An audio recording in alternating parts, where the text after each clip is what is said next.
Well, Kershey Hameha, ladies and gentlemen, but I can't say that I'm that surprised either. Something that's been getting kicked around in kind of the amateur armchair legal discussion that's been going on that I think is worth noting is that's been pointed out that Chris cannot, there's the potential for an unlimited number of continuances, but Chris cannot be held in held in incarceration for longer than the duration of the crime for which he is accused. So that, you know, right now the misdemeanor, it's at the misdemeanor level, which would mean it has a maximum of 1 year in prison. And you know, the speculation has been that they're trying to rack up time for time served for a time served plea deal or something like that. There's a lot of speculation going on, obviously. I think the most reasonable thing to assume, though, is probably just that they don't have they just don't have anywhere to put him yet. And so that's probably what the continuance is for. One person I read had a really good observation on that, you know, we need to find out when the next hearing is happening, because it could be, you know, if it's a hearing for like a week from now or something, then that means they definitely are moving the ball forward on this, or rolling the ball forward. Did I say that right? Whatever. Anyway, so all of that speculation stands. I want to keep commenting on Chris Chan, but only in such a way that I have something insightful to offer and can hopefully offer a new perspective. I don't want to get into the habit of just commenting on every single thing that he does, especially when most of these letters are just raving nonsense at this point.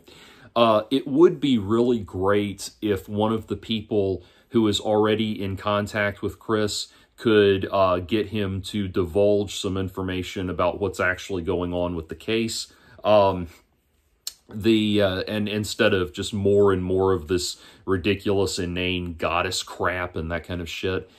But anyway, I feel, and I say one of the people that's already in contact with him, one, because I don't want to write to him because I don't want him to have my home address, and I honestly, I thought about getting a post office box, but I don't know if it's really worth the hassle, especially since he might not even respond. But also because one of the people, if we could get in touch with, if one of the people that he's already, like this Kenneth Angle person, whoever that is, if he could, someone that already has an established rapport with him, could get him to divulge, that he trusts, could get him to divulge what's going on with the trial, not to get anything salacious or anything like that, or try to get anything to use against him, just so that the general public has an idea of what's going on.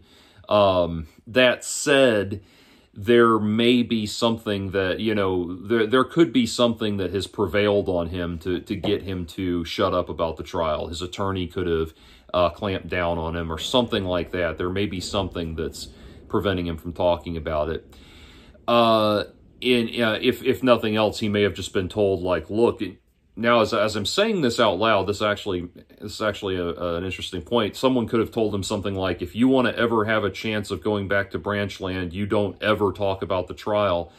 And, you know, if he was told something like that, that might be why we're still hearing all of this stuff where he's like, when I'm returned to the Sonichu Temple, I'll blah, blah, blah, blah, all of that. That could be why he's holding out hope.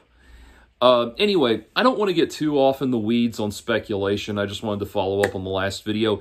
One thing I will say, though, is I had talked about doing a special project on Chris Chan that I'm keeping. I don't want to say too much about it until it's done, because I don't want to build up a lot of hype. I just want to work on it in quiet and get it ready for presentation here on YouTube and everything. But I am working on a special project regarding Chris Chan that's going to be it's going to be larger in scope, and it's going to cover a lot of points that I think need to be covered from a perspective that I can hopefully uniquely offer. So that's been very much, I alluded to it in the last video. It is in the works, and I'll have it up when it's ready. But anyway, and it's, like so many people encounter, it's like I've been at this, you know, I've been working at this and working at this, and I've only gotten so far because there's so much Christery out there to wade through. But anyway, I want to try to offer like my own perspective on what got us to, or what got the Christian and the world of Christian to where it is now. So anyway, that's where it's at. Like I said, even if I'm not commenting on Christian, I will comment if there's something that I think, you know, some unique perspective I think I can offer, something more than just, you know, clickbaity crap. But I am, throughout all of it, I am following the drama as it unfolds. I am listening to, what's the guy's name, Smokey McGee or something like that, reads all of the letters. I'm listening, for research purposes, I'm listening to Rogue Internet Man read the quickie, because then I don't have to try to focus my attention on reading all of that. So anyway, so that's, I am still following it, and I am still listening and reading up and paying attention to current events as they unfold. So that's all I've got. Anyway, hopefully this works out for the best, but it is Christian, so the mold may already be cast. Anyway, peace.